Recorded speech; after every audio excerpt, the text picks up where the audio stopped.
নিজের কাঁধে নিতে পারে তাদের সফল হওয়ার চান্সেস অনেক বেশি।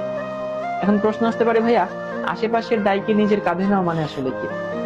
আশেপাশের দায়কে নিজের কাঁধে নেওয়া মানে ফরসে তোমার বাসায় এখন ইলেকট্রিসিটি নেই, ফরসে ধরো যে নাই, তুমি বলতেই পারো যে ভাই আমার বাসায় কারেন্ট নেই, আমি আজকে পড়বো না, আমার এখন ভালো লাগছে না, আমি পড়বো না।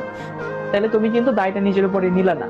তোমার বাসায় কারেন্ট নেই, সেটাকে তুমি মেনে নিয়ে যদি নিজে এখন পড়াশোনা শুরু করো, তো কারেন্ট নাই এইটা একটা এক্সকিউজ, ঠিক আছে, কিন্তু আমি সেটাকে নিজের কাঁধে নিলাম, ওকে কারেন্ট নাই, আমাকে একটু অন্ধকারেই পড়তে হবে, অন্ধকারে ক্লাসটা করতে হবে, একটু মোমবাতি ধরে তুমি ক্লাস করো, বা তোমার বাসায় যদি অন্য কোনো চার্জার লাইট থাকে সেটা দিয়ে তুমি ক্লাস করতে পারো।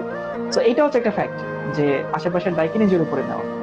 অথবা ধরো তোমার পাশে তোমার একটা বন্ধু আছে যার ফ্যামিলি থেকে তাকে প্রচুর সাপোর্ট দেয়, তাদের ফ্যামিলি ধরো অনেক সলভেন্ট, তার জন্য অনেক ভালো টিচার রাখতে পারে, তার জন্য অনেক বাসায় টিচার রাখছে, এরকম কিন্তু হতে পারে, কিন্তু তোমার ফ্যামিলি